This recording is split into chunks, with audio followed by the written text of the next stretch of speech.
प्यारे बच्चों, पिछले क्लास में हमने क्या पढ़ा था? ऑपरेशनल रिसर्च का हिस्ट्री कंप्लीट हो चुका था। लास्ट टॉपिक हमारा स्कोप था। और अब मैंने शुरू ही कहा था, जब से ये क्लास स्टार्ट हुआ है और हर दिन मैं एक शब्द को दोहराता रहता हूं कि हम शुरू का जो 1 या 2 दिन इंट्रोडक्शन पर ज्यादा फोकस किए, ज्यादा उस पर चर्चा किए, है ना। हो सकता था कि पहले दिन से ही थोड़ा चर्चा करके जो है यहां तक पहुंच जाते, लेकिन नया सब्जेक्ट होता है तो उसके प्रति थोड़ा हमारा जागरूकता होनी चाहिए, इंटरेस्ट पैदा होना चाहिए, तो फिर मजा आता है पढ़ने में। अब आपको मजा आएगा। क्या इस सब्जेक्ट पहले जानते थे?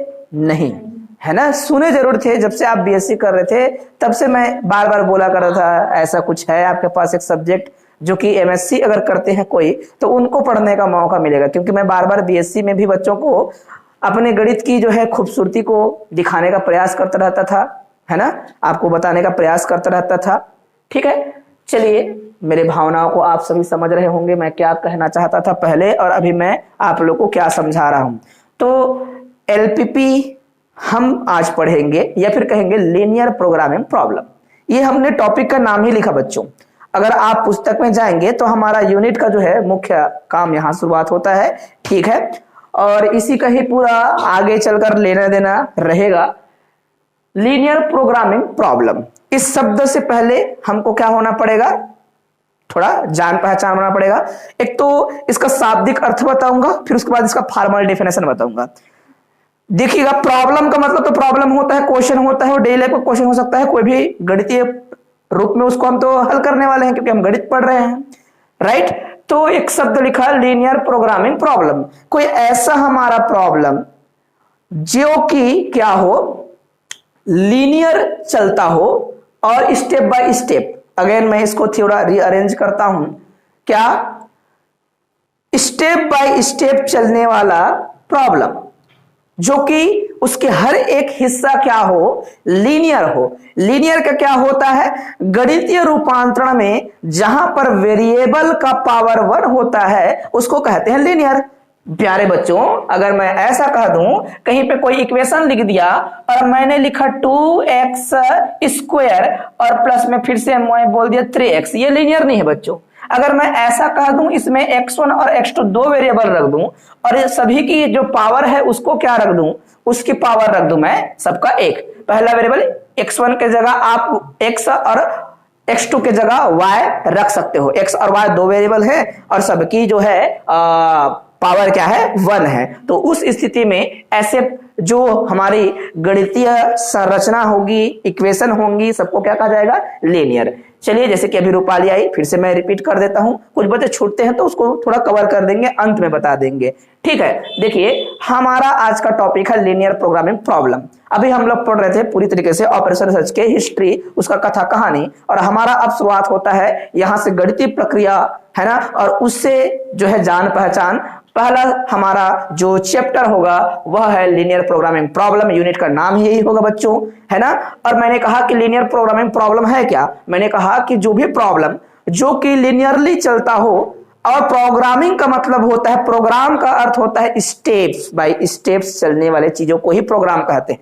प्रोग्राम शब्द का कोई मतलब पूछे ना तो बोलेंगे स्टेप बाय स्टेप चलने वाला। कुछ भी जथर कतर हल नहीं करना है आपको, कुछ भी ऐसे उठा के हल नहीं करना है, उसकी एक क्या होगी, प्रक्रिया होगी, है ना, जो कि चरणबद्ध तरीके से आगे बढ़ेगा। तो अगर कोई हमारा डेली लाइफ का समस्या जिसे हम क्या करते हैं, आगे चरणबद्ध तरीके से हल करते हैं एक प्रोग्राम की तरह, इसलिए हमने प्रोग्रामिंग शब्द का इस्तेमाल कर लिया। और प्रॉब्लम का अर्थ तो प्रॉब्लम है, लीनियर का अर्थ लीनियर अभी मैंने लिखा था, जैसे कि यहां पर छोटा सा लिखा है, देखिए लीनियर है। जब भी वेरिएबल की पावर क्या हो, 1 हो, सबको लीनियर कहते हैं। बच्चों, हम जब 4th सेमेस्टर में जाएंगे वहां पर पढ़ेंगे quadratic programming problem, non linear programming problem. मतलब जो भी चीजें होंगी वहां पर कहीं स्क्वायर दिखेगा, कहीं पे क्यूब दिखेगा, कहीं और कुछ दिखेगा, मतलब लीनियरली नहीं होगा। तो चलिए, मैंने तो केवल आपको शब्द का अर्थ समझाया, अभी हम फॉर्मल डेफिनेशन पे आते हैं। लीनियर प्रोग्रामिंग प्रॉब्लम या फिर लिखा रहेगा ओनली एलपीपी। जब जब प्रश्न देंगे आप लोग को एलपीपी ऐसा लिखा रहेगा। अब प्रश्न का क्या अर्थ है, मैंने अभी प्रश्न का मैथमेटिकल रिप्रेजेंटेशन नहीं बताया, लेकिन बस समझ लीजिएगा कि कोई कंपनी होगा, जैसे यहां पर ले लिया मैंने, कोई कंपनी है और कंपनी का जो है वो ये ऑब्जेक्टिव फंक्शन बनाया। अब ऑब्जेक्टिव फंक्शन शब्द मैंने बोला, कहीं पे कांस्टेंट बोला, अब इन शब्दों को पहले समझना पड़ेगा। Decision variable, objective function, constant, ये तीन शब्द समझना है हम लोग को, फिर हम एलपीपी को समझेंगे। तो डिसीजन वेरिएबल का मतलब ये होगा बच्चों, जिस भी कंपनी में या फिर जिस भी प्रकार की आप जो है एक समस्या जिससे आप लड़ रहे हो सकता है कि प्रॉफिट लॉस का समस्या हो सकता है कोई चीजों को मैन्युफैक्चर करने का, निर्माण करने का प्रॉब्लम हो। अगर निर्माण करते हैं बच्चों तो हमेशा क्या देखा जाता है कि निर्माण करने के दौरान कॉस्ट कितना आएगा, निर्माण के लिए कॉस्ट लगता है कि नहीं। अब उसके प्रॉफिट के बारे में बात करेंगे तो कितना मटेरियल करने के बाद कितना उत्पादन हुआ, वो प्रॉफिट के कैटेगरी में, मतलब उसके दृष्टिकोण से ज्यादा अच्छा कि माल मैंने इतना इस्तेमाल किया, मेरे को ज्यादा ज्यादा प्रोडक्ट चाहिए, तो वो एक इच्छा क्या हो गई, वो जो है उसकी प्रॉफिट की ओर इशारा करती है, लाभ की ओर इशारा करता है। अगर कॉस्ट, तो इंसान चाहेगा कि भाई मैं कम मटेरियल यूज करूं, कम रिसोर्सेज यूज करूं, मेरे पास कम लोग हो, कम मशीन हो, उसके बावजूद भी मेरे को उत्पादन अच्छा मिले, राइट। तो इसको बोलते हैं ऑब्जेक्टिव। किसको बोलते हैं? ऑब्जेक्टिव। जो काम करना है, जो मेरे को चाहिए, या तो प्रॉफिट या फिर मेरे को क्या है जो भी है कॉस्ट, लॉस नहीं बोलना चाहिए, मेरे को क्या बोलना चाहिए? कॉस्ट। जब बनाना है तो लगेगा कॉस्ट बच्चों, जब उसको बना के उस पर जो है लाभ की दृष्टि से देखा जाएगा उसको मैं बोलूंगा प्रॉफिट। तो अर्थात प्रॉफिट मैक्सिमाइज होते हैं। हर कोई बनाने वाला चाहेगा मैं ज्यादा से ज्यादा माल उत्पादन करूं, ज्यादा से ज्यादा बनाऊं। तो अब इसका ऑब्जेक्टिव था, मैंने कल एक शब्द इस्तेमाल किया था ऑब्जेक्टिव। ऑब्जेक्टिव का मतलब होता है उसकी लक्ष्य। अब उसकी लक्ष्य में डिसीजन वेरिएबल बहुत जरूरी है। डिसीजन वेरिएबल कहने का मतलब ये क्या होगा स्टूडेंट्स, वो रॉ मटेरियल के हिस्से हैं जिनका इस्तेमाल करने से, और ये सामने में जो लिखा गया है वो यूनिट्स है ना, कुछ कॉस्ट, कुछ या फिर खास प्रकार के जो भी है उसकी संरचना को बताने के लिए कुछ गणितीय उसका रूपांतरण है।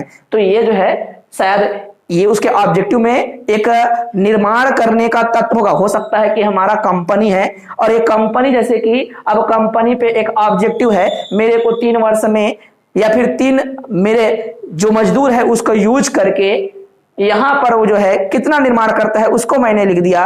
हो सकता है यहां पर हमने क्या कर दिया, दूसरी उसके सेक्टर है जहां पर एक जूता बना रहा है तो कोई दूसरा जूता पॉलिश कर रहा है, कोई वहां पर लेदर लगा रहा है तो कोई कुछ और कर रहा है। तो ये जो है ये अलग अलग यूनिट तैयार करते हैं। पहला वाला सेक्टर जो है 7 यूनिट बनाता है, बनाना वही है, सेम रखिएगा, क्योंकि देखिए जूता बना रहा है तो 2 जगह जूता बन रहा है उसी कंपनी का।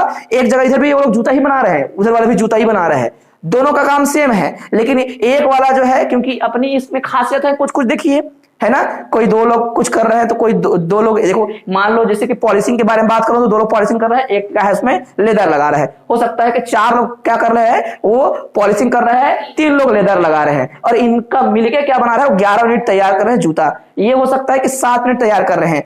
अब ये तो पूरा मिलके क्या बना रहे हैं, निर्माण प्रक्रिया कर रहे हैं। अब ये कंपनी मालिक है और कंपनी मालिक का कुछ खास प्रकार के ऑब्जेक्टिव है। मेरा ऑब्जेक्टिव ये था कि या तो मैं कॉस्ट को देखूंगा, कॉस्ट कहने का मतलब यहां पर शब्द लिखना पड़ेगा मिनिमाइज।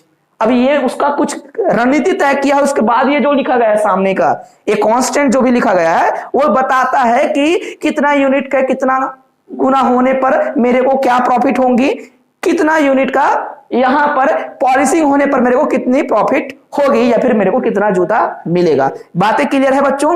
अब इसी को मैथमेटिकल फार्मूलेशन बोलते हैं। अब मैथमेटिकल फार्मूलेशन के लिए आपको बुक में शुरू में 2-4 क्वेश्चन बना सकते हैं, जैसे कि मैं थोड़ा सा दिखा दूं, यहां पर बुक आप सभी को जो है बाद में मिलेगा, तो छोटे छोटे क्वेश्चन नजर आएंगे आप लोग को मैथमेटिकल फार्मूलेशन को समझने के लिए। जब शुरुआत करते हैं ना इनका, तो यहां पर जो है बहुत सारे क्वेश्चन थोड़ा थोड़ा आपको देखने को मिलेगा जहां पर मैथमेटिकल फार्मूलेशन करने के लिए समझाया गया है। ऐसे कोई प्रॉब्लम दी है बड़ा सा, उसका मैथमेटिकल फार्मूलेशन बना दिया है, या फिर उसका डाटा दे दिया है और डाटा को देखा कि क्या उसमें रॉ मटेरियल है, लिखा यहां पर रॉ मटेरियल कितने यूनिट तैयार करेगा और कुछ तो इनसे जो है क्वेश्चन बन जाते हैं। लेकिन पहले ऐसा आया करता था क्वेश्चन अब नहीं आता। आप लोग समझ गए होंगे कि एलपीपी का कैसा रूप रेखा होता है। अभी तो हम केवल और केवल इन शब्दों को समझा रहे थे बच्चों। अब आता हूं मैं पूरी तरीके से परिभाषा पर। मैंने कहा डिसीजन वेरिएबल। डिसीजन वेरिएबल किसे कहते हैं? जो भी यहां पर वेरिएबल एक्स वाई यूज किया जाएगा, x1 x2 यूज किया जाएगा, वही डिसीजन वेरिएबल है। रॉ मटेरियल को ही डिसीजन वेरिएबल बोलते हैं। बातें क्लियर है? जिन चीजों का इस्तेमाल करके कोई चीजें बना रहे हो वही क्या कहलाता है? Decision variable. और इन्हीं को ही अगर फाइंड कर लूं बच्चों इनके मदद से और यहां पे रख दूं तो कितना प्रॉफिट कितना लॉस समझ आ जाएगा। मतलब कितना आपका जूता तैयार होगा। जैसे यहां पर x1 का वैल्यू प्राप्त कर लिया और x2 का वैल्यू प्राप्त कर लिया, जैसे ही रखूंगा बच्चों यही उत्तर कहलाता है। उत्तर निकालना मतलब x1 का मान खोजना, x2 का मान खोजना ही मतलब डिसीजन वेरिएबल। हालांकि वो प्रश्न बना के देगा जरूर और आपको चुनौती दे रहा है बच्चों। अब ऐसे मत बोलना कि कैसे मेरे को पता नहीं होगा डिसीजन वेरिएबल क्या था। अरे वो कंपनी वाला अलग है ना। वो कंपनी वाला कौन है? वो अलग आदमी है। आपको केवल गणितीय क्या देना था, उसमें तर्क देना था ताकि हम उसको समझ पाए प्रक्रिया को। अगर समझ जाते हैं तो फिर बहुत अच्छी बात है। तो हम गणितीय अप्रोच पैदा जब करते हैं तो हम बोलते हैं कि ठीक है अच्छी बात है, ये चीजों को तो समझेगा। वो जो है मार्केटिंग वाला या फिर जो भी प्रोडक्ट बनाने वाला भी समझता है। आपको एक क्या है उसमें गणितीय प्रारूप प्रदान करना है। आपको उसके बारे में बताना है कि किस प्रकार से किस प्रक्रिया से गुजरा और क्या क्या डिसीजन वेरिएबल इस्तेमाल किया। ऐसा हमको समझना है। देखो क्योंकि उसकी रणनीति पता चल गया। आप तो उस कंपनी में नहीं काम कर रहे हो, आप रिसर्च कर रहे हो, सपोज देख रहे हो, जान रहे हो, समझना चाहते हो कि क्या क्या इस्तेमाल करके कैसे बना होगा। तो डिसीजन वेरिएबल जैसे समझ आ जाएगा तो हम क्या कर सकते हैं, उसकी प्रॉफिट कितनी होगी उसको समझ सकते हैं। समझ आ रहा है ये बात? ठीक है। तो चलिए डिसीजन वेरिएबल का मतलब समझ आ गया होगा बच्चों। और फॉर्मल डेफिनेशन मैंने अभी एलपीपी नहीं बताया, केवल जो है कॉमन एक बोलचाल की भाषा में जैसे बोलना चाहिए मैंने वो समझाया। फिर आता है ऑब्जेक्टिव फंक्शन। ये जो ऊपर में होता है ना मुख्य, जो कि बताएगा कि मेरे को अपने प्रॉफिट को मैक्सिमाइज करना है या फिर मैं प्रोडक्ट बना रहा हूं ज्यादा बनाना है, उसको मतलब होता है मैक्सिमाइज। जब कॉस्ट के बारे में बात करेगा मतलब करेगा वो मिनिमाइज। दो ही प्रकार के ऑब्जेक्टिव हो सकते हैं। समझ आ रहा है ना? ऑब्जेक्टिव ही होता है। ऑब्जेक्टिव मतलब बड़ा से बड़ा करना। और ये जेड ही है क्या बच्चों? जेड ही उत्तर है, लेकिन सामने में क्या लिखते हैं? मैक्सिमाइज। जहां जेड बोलेगा जेड का मतलब होता है उत्तर। उत्तर मतलब क्या कि क्या लक्ष्य था, क्या उस लक्ष्य में कितना प्राप्ति हुआ। ठीक है। अब आता है कॉन्स्टेंट्स। इसको बोलते हैं क्या? कॉन्स्टेंट्स। क्या बोलते हैं इसको? कॉन्स्टेंट्स। भैया क्योंकि दो अलग अलग उसके सेक्टर है। अब यही निर्धारक है। क्यों निर्धारक है? क्योंकि दोनों के बनाने के तरीका अलग अलग है। जैसे कि पहला वाला सेक्टर है, मैंने बोला कि 2 यूनिट जूता पॉलिश करता है और एक जने क्या कर रहा है? लेदर बना रहे हैं। अब ये दोनों मिलके ही 1 घंटे में बना रहा है सपोज दैट कितना? ये जो है 7 यूनिट। हो सकता है ऐसा कुछ चुनौती दे दे, बोल रहा है कि 4 जने पॉलिश कर रहा है और 3 जने क्या कर रहा है वहां पर फिर से लेदर लगा रहा है। दोनों मिलके क्या बना लेते हैं? 11 यूनिट तैयार कर लेते हैं। अगर इन दोनों को हल करके मैं x1 और x2 निकाल लूं, यहां पर रख दूं तो मेरे को टोटल जो 1 घंटे में क्या सामान बनना है, कितना बनना है जूता, ये समझ आ जाएगा।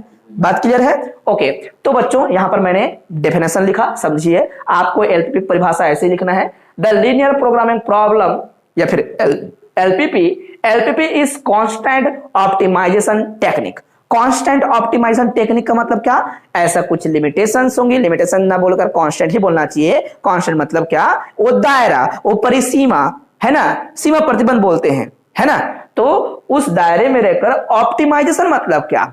या तो प्रॉफिट को ऊपर ले जाना या कॉस्ट को नीचे ले आना, इसको बोलते हैं ऑप्टिमाइजेशन, है ना। या तो मैक्सिमम होता है या फिर मिनिमम होता है, तो दोनों का मतलब ही ऑप्टिमाइजेशन होता है।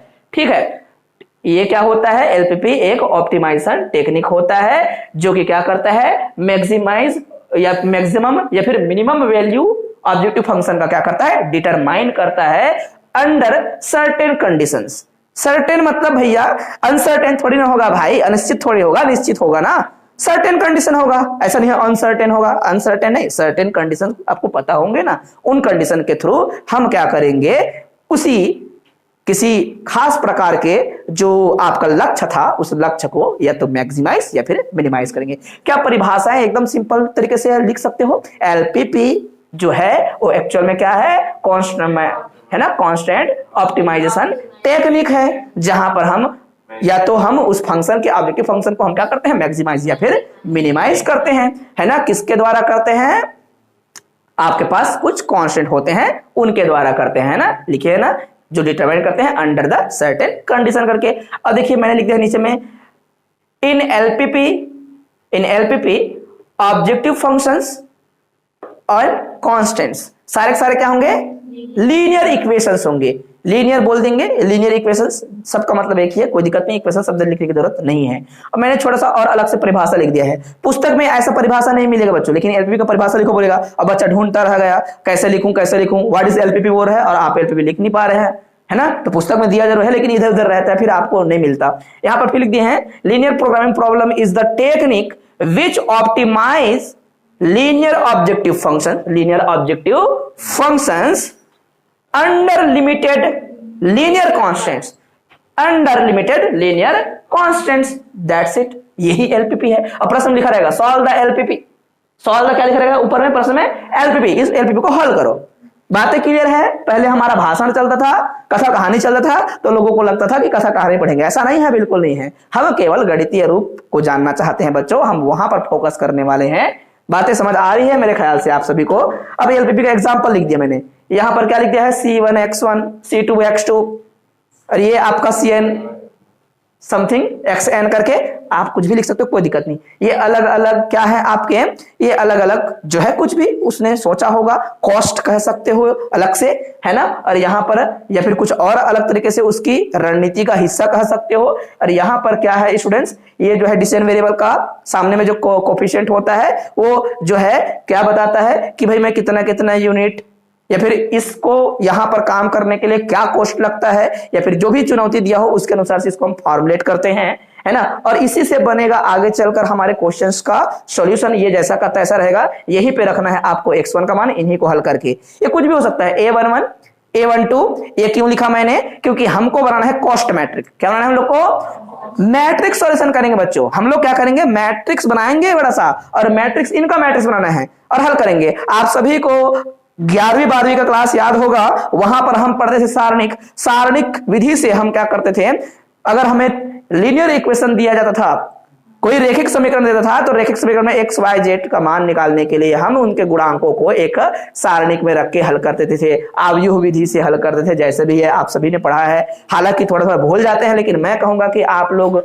रिपीट करना चालू करो अगर गणित के क्षेत्र में थोड़ा सा आगे बढ़ना चाहते हैं। लगता है कि मेरे को नेट का एग्जाम देना है, अगर केवल और केवल आपको लगता है कि एमएससी करके मेरे को वर्ग 1 का शिक्षक बनना है, तो बिल्कुल आपको पढ़ना चाहिए। अन्यथा एमएससी करने का क्या मतलब था भाई बताओ, एमएससी नहीं करना था ना। अगर आपको वर्ग 1 का टीचर नहीं बनना है ना, तो एमएससी नहीं करना था, आपको बेसिक जस्ट बात क्या कर लेना था, बीएड करना चाहिए था। एमएससी कर रहे हो तो भाई थोड़ा सा रुझान अच्छी होनी चाहिए, है ना। आपके पास बहुत सारे ऑप्शन है एमएससी करने के बाद, समझ आ रहा है। ये तो टीचिंग तो जाएंगे ही जाएंगे, या तो फिर ऊपर की ओर जा सकते हो। तो थोड़ा समझना चाहिए गणित को और समय देना चाहिए, समय देने से सब समझ आता है धीरे धीरे करके।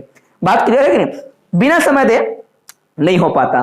ठीक, तो प्यारे बच्चों, ये जो मैंने एक रूप लिखा एलपीपी का, पूछ दे सपोज एलपीपी का मैथमेटिकल फॉर्मुलेशन कैसा होगा, कैसा दिखता होगा, तो आप ऐसा नहीं देंगे, है ना। रोने गाने का नहीं, अपने तरीके से उसको मेंशन करना, प्रॉब्लम नहीं है किसी को।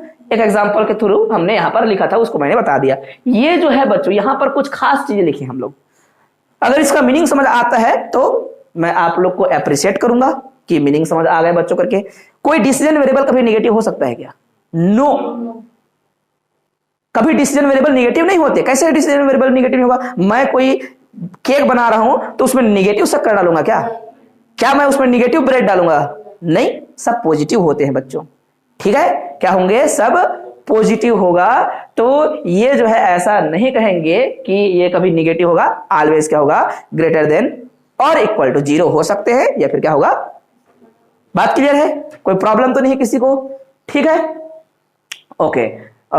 नॉन नेगेटिव रिस्ट्रक्शन बोलते हैं, याद रखना इसको। क्या बोलते हैं? Non negative restriction. ये हमेशा ऐसे ही बरकरार रहेगा हर जगह पे। अगर नहीं हुआ तो फिर वहां पर बदलाव करना पड़ेगा, कुछ ना कुछ गड़बड़ हो रहा है सोचेंगे, और उसको तो कहीं ना कहीं फिक्स करना पड़ जाएगा। ठीक है, अब आता है यहां पर एक शब्द आता है स्लैक वेरिएबल। ठीक है, तो मैं इसको अभी मिटाऊंगा। आप सभी जो है जितना फोटो खींचना है फोटो खींच लीजिए, है ना।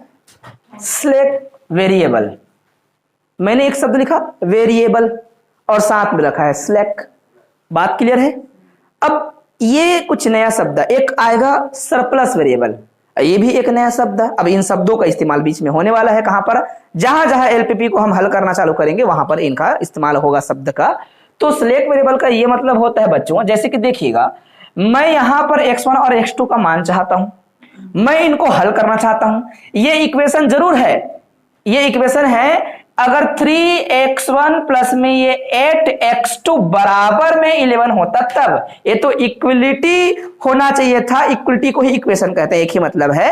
ये तो इनइक्वलिटी है, ये समीकरण नहीं है, ये क्या है, असमीकरण है ना यार। फिर ये तो बराबर तो है ही नहीं। फिर तो यहां पर बताइए बच्चों क्या किया जाए जो कि बराबर हो जाए। सपोज बोलेंगे कुछ ऐसा चीज जोड़ेंगे सर, उसको कह दिया हमने S1 नाम, कहीं पे पुस्तक में कहीं और कुछ लिखा है, लेकिन आप देखेगा 99% पूरा इंडिया में या फिर बाहर में जो भी टीचर पढ़ाते हैं S लिखते हैं।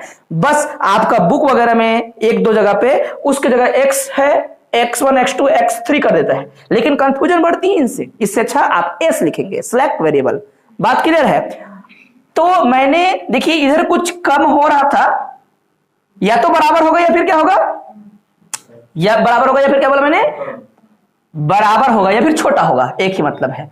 तो हो सकता है कि इसको जीरो करूंगा, जीरो भी हो सकता है, ये बात रखिए, है ना। तो उसकी जो है बराबर होने की विरोध तो करेगा नहीं।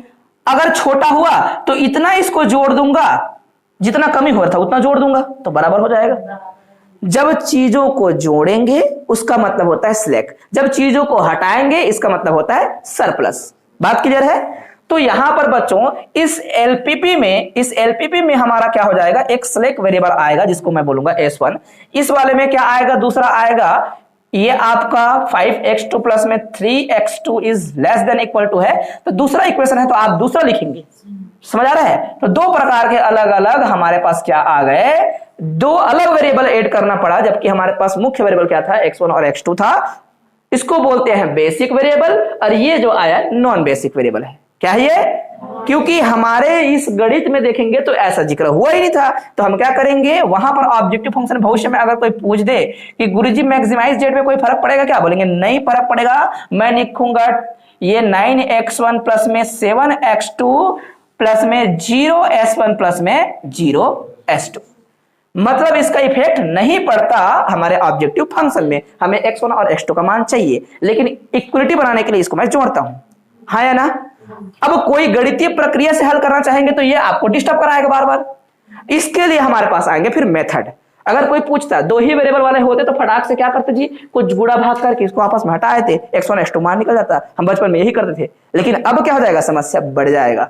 समस्या क्या बढ़ जाएगा, इनके कारण से बढ़ेगा। तो इसके लिए हम क्या करेंगे, फिर भिन्न भिन्न प्रकार के क्या निकालेंगे, मेथड का इस्तेमाल करेंगे। अगर दो ही वेरिएबल वाला है बच्चों तो ग्राफिकल मेथड, जो कि इसको ऐसा करने की कोई आवश्यकता है ना, तो सिलेक्ट की जरूरत पड़ेगा ना सरप्लस की जरूरत पड़ेगा, ओनली आप क्या बोलेंगे, सीधा जाके चुपचाप हल कर देना। अभी हम तो ग्राफिकल मेथड जो है हम 11वीं 12वीं कक्षा में पढ़ते हैं। आप लोग थे तो सिलेबस में था या नहीं था, मेरे को नहीं पता। लीनियर प्रोग्रामिंग वहां पर सिलेबस में अब जुड़ चुका है बच्चों का, ठीक है। आप लोग के जमाने में था या नहीं था मेरे को नहीं पता। तो वहां पर ग्राफिकल मेथड से लीनियर प्रोग्रामिंग को हम हल करते हैं। 12वीं कक्षा में लीनियर प्रोग्रामिंग जुड़ चुका है, याद रखना, ठीक है। तो अब के बच्चे जो है पढ़ते हैं उनको। तो क्या मैं सिलेक्ट वेरिएबल को समझा पाया? अगर मैं इसको आगे बढ़ाऊंगा तो इनके कारण से यहां पर जो बना है ना, क्या लिखा मैंने, 3x1 प्लस में 8x2 राइट, 8x2 प्लस में s1 इक्वल टू 11, और ये जो है ये क्या हो गया, 5x1 प्लस में 3x2 प्लस में क्या हो जाएगा, s2 इज इक्वल टू 6।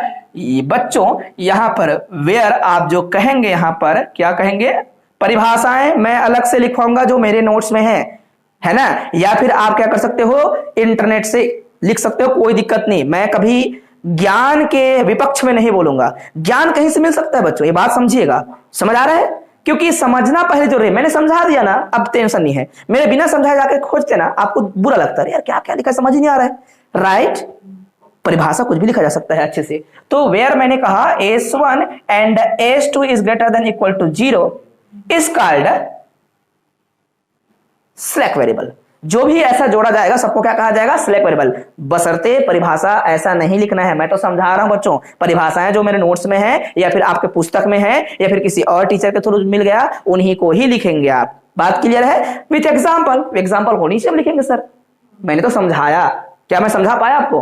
प्यारे बच्चों ऐसा हो गया सपोज दैट, अभी हमने सरप्लस के बारे में बात किया, यहां पर लिखा है सरप्लस वेरिएबल कैसा, तो सपोज यहां पर क्या, ये मैक्सिमाइज मिनिमाइज कुछ भी हो सकता है, मेरे को नहीं पता, कुछ भी रहे वो जैसा भी रहे, चलो मिनिमाइज लिख देते हैं, और मिनिमाइज लिख दिया, मिनिमाइज जेड लिखा, और इसी को ही लिख देता हूं 9x1 प्लस में 7x2 सब्जेक्ट टू कांस्टेंट, और प्यारे बच्चों यहां पे लिखा है 3x1 प्लस में क्या 8x2 और ग्रेटर देन और इक्वल टू 11, यहां पर लिखा है 5x1 प्लस में 3x2, ये हो जाएगा आपका क्या ग्रेटर देन इक्वल टू 6। बात क्लियर है, बदल दिया, अरे कोई भी लेस देन भी हो सकता है, कुछ भी हो सकता है, इससे मेरे को फर्क नहीं पड़ेगा। तो मेरे को क्या करना पड़ेगा, इसके बराबर बनाना है मेरे को इनइक्वालिटी को, तो इनइक्वालिटी जैसे इनइक्वालिटी है उसको इक्वालिटी में चेंज करना है, जैसे मैं चेंज करना चाहता हूं तो मेरे को क्या करना पड़ जाएगा, चेंज करने के लिए इसको इक्वल बनाना पड़ेगा, तो इधर तो बड़ा है और इधर छोटा है, जबकि ये यूनिट कभी जो बन रहा है वो उससे अधिक तो होगा नहीं, ये बॉन्डेड नहीं होता बच्चों, ये अंतिम रूप है उसका, है ना यार, इधर घटाना नहीं है यार, इधर घटाना नहीं है ना, इधर जोड़ना है कुछ भी, ये जो बनना है वो बनेगा, मेरे को 11 यूनिट जूता बनाना है, बनेगा ही बनेगा, ना उसमें कम करोगे ना उसमें ज्यादा करोगे, 6 बनाना है 6 ही बनेगा, तो इधर जोड़ेंगे घटाएंगे नहीं, किधर करेंगे आप, इधर ही करेंगे, तो आपको क्या करना पड़ेगा, ज्यादा हो रहा है कुछ तो कुछ ना कुछ कम करना पड़ेगा, तो मेरे को क्या लिखना पड़ेगा 3x1 प्लस में 8x2 माइनस में क्या है s1 बराबर में 11, तो घटाना ही सरप्लस, घटाना मतलब उस शब्द का अर्थ है बच्चों, सरप्लस मतलब कम करना, स्लैक मतलब बढ़ाना, बात क्लियर है, ठीक है, तो ऐसा करना पड़ेगा, और इसको हम क्या लिखेंगे 5x1 प्लस में 3x2 माइनस में s2 इक्वल टू 6। तो ये जो मैंने 3 क्लास लिया, आज जो मैं ले रहा हूं, जो पहले 2 क्लास लिया, सारे के सारे आपको केवल और केवल कंफर्टेबल करने के लिए थे। आप इसके बाद जो है ना बहुत ज्यादा एक्सपर्ट हो जाएंगे इस पर, एक्सपर्ट तो नहीं कहूंगा लेकिन इतना है कि बहुत ही आप कंफर्टेबल फील करेंगे सब्जेक्ट को लेकर, अन्यथा आपको जो है सीधा क्वेश्चन में कूदा देते हैं टीचर, ना कोई खास परिभाषाएं बताते हैं, और परिभाषा मैंने बोला लिखवाया नहीं, क्योंकि लिखवाने का टाइम नहीं होता बच्चों, याद रखिएगा, मैं जहां जहां आपको बोलूंगा कि मैं समझा रहा हूं लिखना है आपको करके, तो आप लिखेंगे ही लिखेंगे, मेरा फोकस किस पे रहेगा, क्वेश्चन, क्योंकि है बड़ा, क्योंकि इतना सारे क्वेश्चन, इतने सारे चैप्टर्स हैं कि हमारा समय ज्यादा चला जाएगा, एक ही सब्जेक्ट हमारा 1 महीना जाएगा, फिर गड़बड़ हो गया, फिर 1 महीना नहीं पढ़ना है हम लोग को, हमको पढ़ना है कम से कम 15 से 20 दिन, ये टारगेट रहता है मेरा, 20 दिन में खत्म हो जाए तो अच्छी बात है करके, क्लियर है। तो आप लोग को परिभाषाएं या फिर जो भी मेथड्स वगैरह लिखना है, डील करना है, तो वो सब करेंगे आप लोग, ओके। तो क्या मैं समझा पाया सिलेक्ट वेरिएबल क्या है, सरप्लस वेरिएबल क्या है, देखो आज मैंने कितना सारी बात किया, मैंने बोला एलपीपी क्या है, मैंने कहा आपका डिसीजन वेरिएबल क्या है, ऑब्जेक्टिव फंक्शन क्या है, कांस्टेंट्स क्या है, फॉर्मल डेफिनेशन बताया, एग्जाम्पल बताया, देन मैंने क्या कहा सिलेक्ट वेरिएबल, मैंने कहा सरप्लस वेरिएबल। देखो एक क्लास में बहुत सारे क्वेश्चन बनते हैं और उसको याद रखना चाहिए, और हर दिन आपकी जिम्मेदारी बनती है, आप एक एक दिन से बेहतर बनते हैं, अचानक से पढ़ के कोई होशियार नहीं बनता भाई साहब, ये बात थोड़ा याद रखिएगा। आपका सेकंड सेमेस्टर कैसा गया, कोई दिक्कत नहीं, कोई मतलब नहीं उसका, वो बीत गया ना, निकल गया, कोई मतलब नहीं है। फर्स्ट सेमेस्टर कैसा गया, कोई दिक्कत नहीं, कोई मतलब नहीं उससे, क्योंकि उसको सोचेंगे तो मतलब ही नहीं है। अभी जो है ना उस पर फुल परफॉर्मेंस दिखाना है, अच्छा पढ़ना है, खूब पढ़ना है, क्योंकि आपका परसेंट आपको आगे नहीं बढ़ाता, आपके मनोबल आपको आगे बढ़ाता है, जैसा भी परसेंट बनता हो कोई दिक्कत नहीं है ना। कम परसेंट आ गया, अच्छा परसेंट बनाने का आप प्रयास करना, उसको मेंटेन करना, हमारा जो है 55 से ऊपर हो, ये प्रयास रहना चाहिए, वो मिनिमम परसेंटेज है, और मैक्सिमम तो कोशिश करें कि 80 आना चाहिए करके। 20% कट रहा है मतलब बहुत कट रहा है, कहां से कट रहा है, छोड़ो उसको, 20 नंबर तो छूट सकता है ना यार, उसको छोड़ो, लेकिन हमारा पूरे उस चीज में परफॉर्मेंस हम 80% देंगे, तो 80% के बारे में बात कर रहे हैं, परसेंटेज आएगा तो हमारे द्वारा 100 करने का प्रयास किया जाएगा, परसेंटेज हमको अच्छा मिलेगा। फिर नहीं यार छूटेगा, कुछ छूटेगा, जरूर छूटेगा। 80 नंबर का पेपर होता है बच्चों, 80 नंबर का पेपर में आपका कुछ छूट गया, 80 नंबर का पेपर में अगर आपका 10 नंबर का छूटता है, छूट रहा है ना, लिखना सबको है, थोड़ा और बाद में कटेगा वो अलग बात है ना। आपका जो है इंटरनल में जो है आपको 15 ही नंबर दिया जा रहा है, कोई दिक्कत नहीं, 5 नंबर यहां से कट रहा है, 10 नंबर यहां से कट रहा है ना, तो कुल मिला के फिर भी इसको जोड़ेंगे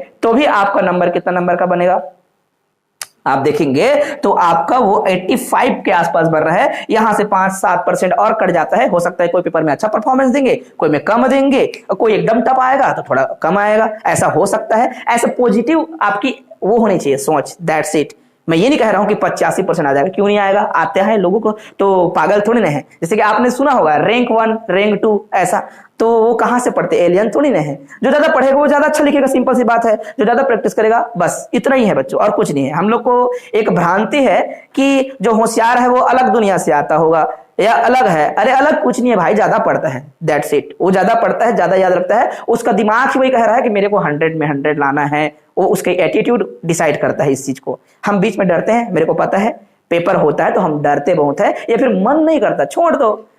हो सकता है उसी समय किसी और का दिमाग क्या बोल रहा हो, उसी समय उसका दिमाग बोल रहा होगा अरे यार 1 नंबर को छूट जाएगा, गड़बड़ हो जाएगा, ये प्रश्न आ जाएगा तो।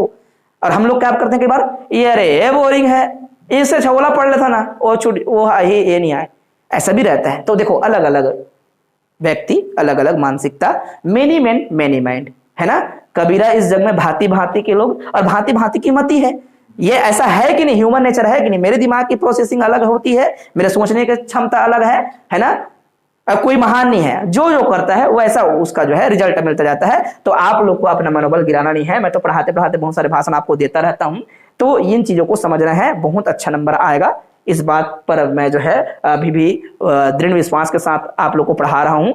ठीक, अब आता है स्टैंडर्ड फॉर्म ऑफ एलपीपी। ये क्वेश्चन पूछते हैं एग्जाम में, ये सब शॉर्ट नोट्स में आएंगे, है ना। आ गया तो बड़ा में हमेशा क्या आएगा, एलपीपी को हल करने के। छोटा में क्या आएगा 2.5 नंबर में, स्टैंडर्ड फॉर्म बताओ।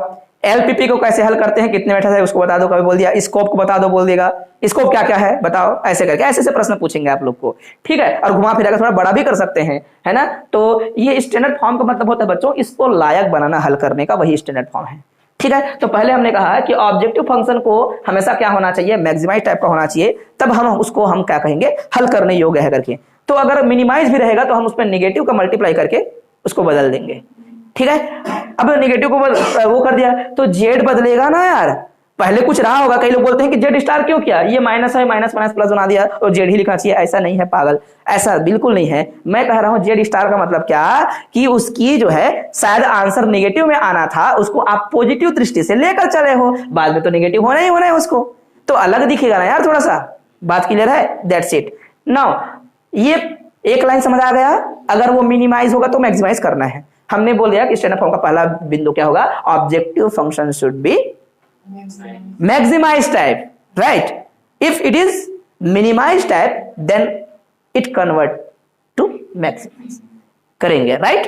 कन्वर्ट करने के लिए नेगेटिव का मल्टीप्लाई। तो मैंने सीधा ऐसे दिया, पुस्तक में और अलग अलग शब्द लिखे हैं, यही है, लेकिन मैं शॉर्ट नोट्स बनाने पर विश्वास करता हूं, आपको टेंशन नहीं आएगा। वरना ज्यादा शब्द वाले पढ़ते हैं, ज्यादा शब्द वाले पढ़ने से ज्यादा टेंशन आता है।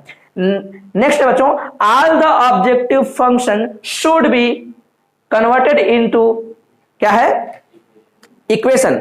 अच्छा, ये ऑब्जेक्टिव फंक्शन नहीं होगा बच्चों, क्या होगा ये, ऑल आपका कांस्टेंट्स बोलेंगे। क्या बोलेंगे, all the constant should be converted into equation. ये देखो, ये क्या है, कांस्टेंट्स है। कांस्टेंट को क्या करना है, आपको इक्वेशन में चेंज करना है। समझ आ रहा है, इक्वेशन में चेंज करना है। इक्वेशन में पहले से मौजूद है तो कोई दिक्कत नहीं, अगर नहीं है तो क्या करना पड़ेगा, या तो इंट्रोड्यूस करेंगे सिलेक्ट वेरिएबल या फिर सरप्लस वेरिएबल, दोनों में से एक के कारण से क्या बनाएंगे हम लोग, उसको इक्वेशन बनाएंगे। ये इक्वेशन नहीं है, कांस्टेंट इक्वेशन नहीं था, आपको इक्वेशन बनाना है। और ये मैं नहीं कहूंगा कि आपके पुस्तक में भी यही लिखा है, लिखा यही है, लेकिन लिखने का तरीका अलग होगा। हो सकता है कि देखो, जो हिंदी भाषी होते हैं, जिनका अंग्रेजी का विद्यार्थी है, तो उसके लिए जो ज्यादा शब्द लिख दे उतना अच्छा बात है। लेकिन हमारे हिंदी वालों के लिए क्या हो जाता है, हमारे हिंदी वाले बच्चे बहुत सारे हैं, लगभग मैं बोलूंगा कि यूनिवर्सिटी में अगर एमएससी कर रहे हैं तो 70% तो पूरे हिंदी वाले ही हैं, 70 से 80% हिंदी वाले बच्चे हैं, तो उनका शुरू से हिंदी है स्ट्रांग है। तो यहाँ पर जो शब्द लिखते हैं ना, वो बहुत सरल तरीके से और छोटा हो, और उनका ज्ञान का दृष्टि जो है वो थोड़ा अच्छा हो, ये हम कोशिश करते हैं। आप सभी इस बात को समझ रहे होंगे। मैं ज्यादा शब्द लिख दूंगा तो अंग्रेजी वाले के लिए ज्यादा उत्तम हो सकता है, अरे ऐसा ऐसा कुछ कुछ बोल रहे हैं, मजा आ रहा है करके। लेकिन हिंदी वालों के लिए, अरे यार कितना सारा शब्द बोली प्रयोग कर दिया, साला मैं तो इनका मीनिंग ही नहीं जानता, ऐसा दिमाग में फिर खेल होना चालू हो जाता है। तो वैसा कुछ नहीं करना है, जितना शॉर्ट शॉर्ट बनाएंगे उतना आपका जो है अच्छा होगा, ठीक है। अब मैं आप लोग को गधा नहीं बना रहा हूं, याद रखिएगा, मैं केवल आपके समस्या को दूर करने का प्रयास कर रहा हूं। आप लोग जो मन लगे वो लिखो बच्चों, जहां से उठाना है वहां से उठा के लिखो। तीसरा बिंदु है आपका, the right side of the each constant should be made non negative. अगर बच्चों यहां पर नेगेटिव बोलेगा गड़बड़ हो जाएगा, नेगेटिव कभी नहीं रखना, उसको पॉजिटिव ही बनाना है। अगर गलती से किसी क्वेश्चन में इसको नेगेटिव दिया है तो क्या करेंगे बताइए, बताइए क्या करना चाहिए, माइनस का मल्टीप्लाई करना है। जहां पर भी ये अगर गलती से निगेटिव दिख गया, तीसरा बिंदु बता रहा हूं मैं, अगर कभी भी किसी कांस्टेंट का कोई काम होगा, कोई मैन्युफैक्चर होगा कोई सेक्टर में, वो सेक्टर में कोई नेगेटिव चीजें थोड़ी ना आएंगी, पॉजिटिव ही आने चाहिए। अगर नेगेटिव लिखे है तो नेगेटिव का मल्टीप्लाई करके पॉजिटिव बनाओ उसको। Okay, last, the all variables must have non negative restriction, या फिर नॉन नेगेटिव ही बोल देंगे। वेरिएबल कभी भी आपका नेगेटिव नहीं होते, अर्थात कभी किसी प्रश्न में उत्तर, देखिएगा, कभी किसी प्रश्न में उत्तर नेगेटिव आता है तो वो हमारा उत्तर नहीं है, फिर उसको हम लोग क्या बोलते हैं, ये हमारा सॉल्यूशन नहीं है। Solution does not possess. किसी भी प्रश्न में अगर गलती से किसी ने ऐसा कर लिया और आ गया आंसर नेगेटिव, तो वो नेगेटिव आंसर जो है आंसर नहीं है, उसके लिए हमको अलग मेथड लगाना पड़ता है, डुअल सिंप्लेक्स मेथड कहते हैं उसको। अभी तो हम सिंप्लेक्स ही नहीं समझे हैं, तो वो फिर अलग चीज हो जाएगा, वो सॉल्यूशन एग्जिस्ट ही नहीं करता। समझ आ रहा है, ऐसा सॉल्यूशन एग्जिस्ट नहीं करता, उसको बोलते हैं इनफिजिबल सॉल्यूशन। क्या बोलते हैं, इनफिजिबल। फिजिबल मतलब जो फेवर में हो, जो चाहते हो, जो सही हो तार्किक रूप से, वही फिजिबल कहलाता है। इसका अगर हिंदी अर्थ ढूंढना चाहें तो गूगल वगैरह करके जो है देख लीजिएगा, ठीक है, समझ लीजिएगा कि और क्या अर्थ बताता है। तो मैंने जो कहा उसको आप जो है दिमाग में रखिएगा। अब बच्चों हमारे पास है कुछ मेथड्स, और मेथड्स में किसको हल करने के, एलपीपी को हल करने का। एक है ग्राफिकल मेथड, एक है सिंप्लेक्स मेथड, एक है टू फेस मेथड, और एक है बिग एम मेथड। ठीक है, तो हमारे इस यूनिट में 4 प्रकार के मेथड चलेगा, जो कि ये जो है मेथड जो है 11वीं 12वीं का मेथड है, इसको हमारे सिलेबस में इंक्लूड नहीं किया गया है। ठीक है, इंक्लूड नहीं किया गया है। पहले आया करता था क्वेश्चन, आप देखेंगे तो आपको लगेगा अरे यार 2017 में तो पूछ दिया था, गलती से पूछा था, एक दो बार पूछा है, एक दो बार गलती से पूछा है। लेकिन हमारा जब से अलग से हमारा सिलेबस 15 से बनना चालू हुआ ना, तो वहां पर फिर इसको मेंशन नहीं किया गया है। सिंप्लेक्स से चालू हुआ है, एलपीपी यहीं से, और यहीं पर टू फेस बिग एम सब चीज यहीं पे है। इसको पेनाल्टी मेथड भी कहते हैं, जब आएंगे तो समझ आएगा वो चीज कैसे मेथड है करके। तो जैसे कि ग्राफिकल मेथड के बारे में बात करता हूँ और ग्राफिकल मेथड को क्लियर करता हूँ बच्चों। ग्राफिकल मेथड को कैसे हल करेंगे, मैं इसको मिटा रहा हूँ, फोटो खींच लिए होंगे, है ना। ग्राफिकल मेथड पुस्तक में दिया है बिल्कुल क्वेश्चन बनाने का। अब पूछे तुमको ग्राफिकल मेथड कब यूज करते हैं, एक ही कंडीशन ज्यादा हावी होगा, 2 वेरिएबल होगा तब। क्या होगा, 2 वेरिएबल। 2 से अधिक होगा तो बिल्कुल यूज नहीं कर सकते, याद रखिएगा। 2 वेरिएबल होगा तो 2 वेरिएबल भैया, 2 वेरिएबल में ही तो ग्राफ बनता है। कॉपी में ग्राफ कैसे बनता है, एक तो होगा बच्चों एक्स एक्सिस, एक होगा क्या वाई एक्सिस, है ना। कोई बोल दे 3 वेरिएबल दिया है मतलब 3 डायमेंशन, तो भौकवा कैसे बनेगा ग्राफ, उसका बनता है क्या, है ना। खान सर भोक भी बोलता है, बकलोल भी, मैं भौकवा पता नहीं, जैसा भी हो। ये सपोज मैं इसको x1 एक्सिस बोलता हूं, राइट, या फिर y बोल सकता हूं, है ना। इसको मैं बोलता हूं x2 एक्सिस, कोई प्रॉब्लम तो नहीं है किसी को। और अभी रखा हूं समझाने के लिए है, केवल समझाने का जो है केवल मेरा दृष्टिकोण है यहां पर, है ना, इसको अन्यथा नहीं लेना है। ओके, एक प्रश्न दिया बच्चों ग्राफिकल मेथड को समझाने के लिए, देखो मैक्सिमाइज समथिंग लिखा मैंने ऑब्जेक्टिव फंक्शन, और यहां पर कांस्टेंट लिख दिया, कोई दिक्कत नहीं, किसी को कोई प्रॉब्लम नहीं है।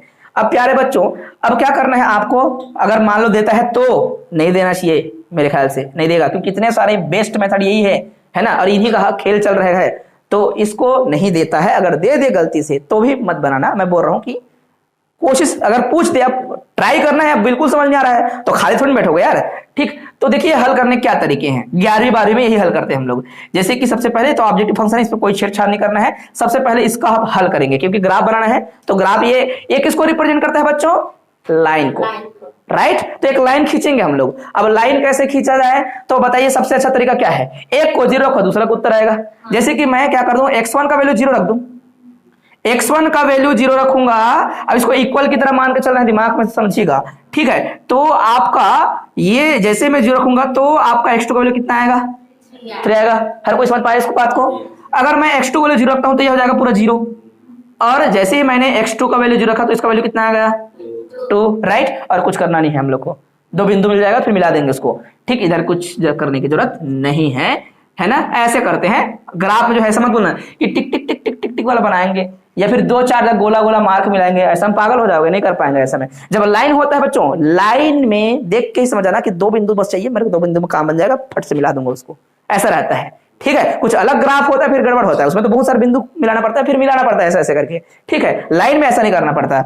ओके, नाउ यहां पर मैं x1 का वैल्यू 0 रख दूं, क्या आ जाएगा, 2 आएगा, x2 का वैल्यू, राइट। अगर मैं यहां पर 0 रख दूं क्या आएगा, इसका वैल्यू 0 रख दूं तो आ जाएगा 4 आएगा। क्या बात है समझ आई? हाँ कि ना?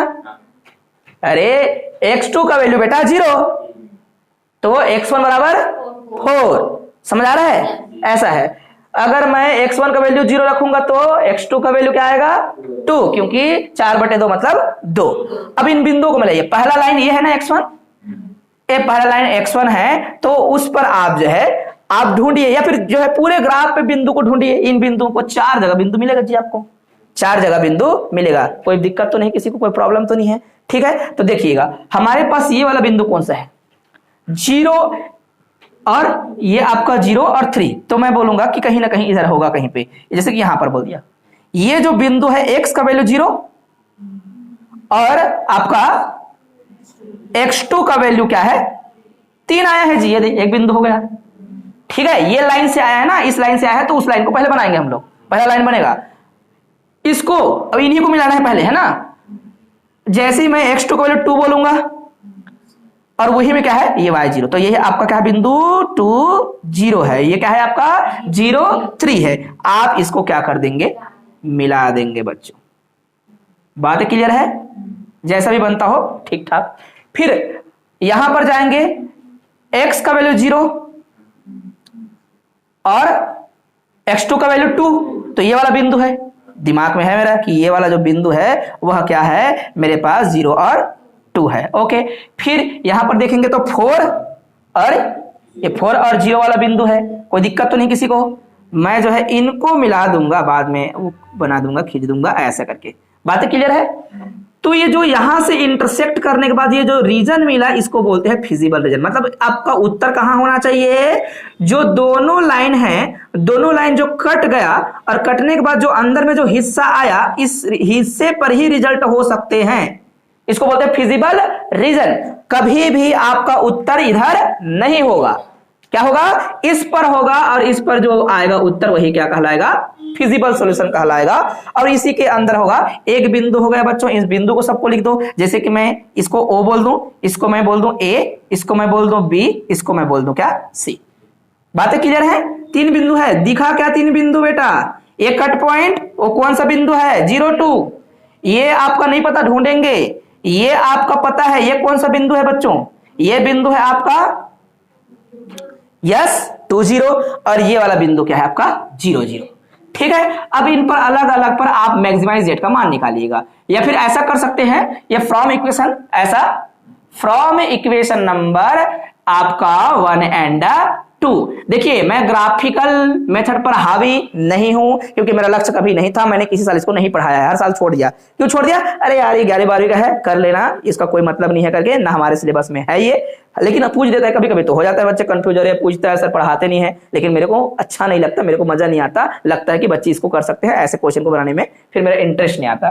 फिर इसको अगर हम हल करें बच्चों, ये आपस में इसको हल कर लीजिएगा रफली, तो फिर भी लिख देता हूं यहीं पे 3x1 प्लस में 2x2 इज इक्वल टू करके लिखना, 6 है ये, x1 है, फिर ये आपका क्या है 2x2 है इक्वल टू 4 है। आपस में इसको क्या कर दीजिएगा, यहां पर 3 का गुणा करके आपस में जोड़ दो, या घटा दो, सॉरी 3 का गुणा करके घटा दो आपस में, या फिर जो है आप किसी भी तरीके से कर सकते हो, आपका मर्जी है। ऊपर में इसको रख दो तो भी ठीक है, कोई प्रॉब्लम नहीं है, या फिर अभी भी इसको घटाओगे तो भी तो ये दोनों घट जाएंगे, आपस में घटा दीजिएगा। घटाएंगे बच्चों क्या आएगा 2x1 है ना, और यहां पर बराबर में क्या हो जाएगा 2। सो x1 का वैल्यू कितना आया 1 आ गया। अब ये हल क्यों कर रहे हैं, अगर दो समीकरण से हल करने के बाद जो मान आता है वो हमेशा कहां पर होता है, इंटरसेक्शन पॉइंट पर, मतलब दोनों समीकरण को संतुष्ट करता है। यही हल किसे कहते हैं, किसी दो समीकरणों को हल किया तो दो समीकरण से हल आया, मतलब एक ऐसा बिंदु जरूर होगा दोनों के लिए, दोनों रेखा के लिए, जो कि वहां पर वो इंटरसेक्ट कर जाते हैं। तो एक बार यहां से गुजरा मतलब ये उसकी कटान बिंदु है, और यही आपका क्या है, ये जो है 1 है, यहां पर क्या है बिंदु 1 है। ठीक है, अब इसी प्रकार से आप रख दीजिए कहीं पर भी, यहां पर जैसे ही रखेंगे आप जो है x2, तो x2 का वैल्यू क्या आ जाएगा बच्चों 3/2। कैसे आया 3.2? क्योंकि x1 का वैल्यू 1, पक्षांतर कर दे तो 3 बन गया, 3/2 आपका उत्तर है। तो यहां पर क्या आ जाएगा? 3/2 आ जाएगा। अब क्या करेंगे? अब सॉल्यूशन को देखेंगे कि इसमें से कौन सा बिंदु पर आपका मैक्सिमाइज z का उत्तर सबसे बड़ा आएगा। तो पहला जैसे कि लिखेंगे मैक्सिमाइज z, है ना, मैक्सिमाइज z एट बिंदु 0 0 करेंगे तो क्या आएगा? यहां पर 0 आएगा। ओ पर क्या आएगा? 0, क्योंकि सब चीज 0 है। अब दूसरा क्या आ जाएगा? मैक्सिमाइज जेड एट बिंदु ए कर दीजिए। ए पर क्या है बिंदु? देखिए 2 और 0, मतलब ऑब्जेक्टिव फंक्शन में x की जगह 2 रखना है, राइट? समझ नहीं आएगा तो वीडियो रिपीट करके आप लोग देखेंगे घर में जाके। क्या करेंगे आप? x1 की जगह एक, क्योंकि मान है, इसी के अंदर उत्तर आना है। बोले उत्तर किसका? उत्तर आने के बाद हल करने के बाद जो भी आएगा वही उत्तर डिसाइड करेगा। इसी के अंदर क्या होगा? आपका ऑप्टिमाइज होगा चीजें। तो आपको ये बिंदु है, ये बिंदु, इससे बाहर नहीं जाना है आपको। तो हमारा क्या आया बच्चों? बताइए कितना रहा उत्तर? 2 रखे यहां पर तो बन गया 6, इसको 0 का कोई मतलब नहीं। फिर यहां पर तीसरा नंबर का बिंदु मैक्सिमाइज जेड एट पॉइंट आपका बी लिख देते हैं। बी में क्या क्या आ जाएगा? लिख दीजिएगा 3 × 1, राइट? फिर प्लस में क्या लिखेंगे आप? 5 × 3/2। ओके, अब इसका उत्तर टोटल आप जोड़ लीजिएगा। यहां पर 3 है, यहां पर 5 दिया 15, 15/2। तो डायरेक्ट लिख दूं क्या इसको? ये हो जाएगा आपका 6, 21/2 बच्चों। क्या हो जाएगा? 21/2 या फिर 10.5। ठीक है, 10.5। अब चौथा नंबर एक और हो गया, मैक्सिमाइज जेड एट सी।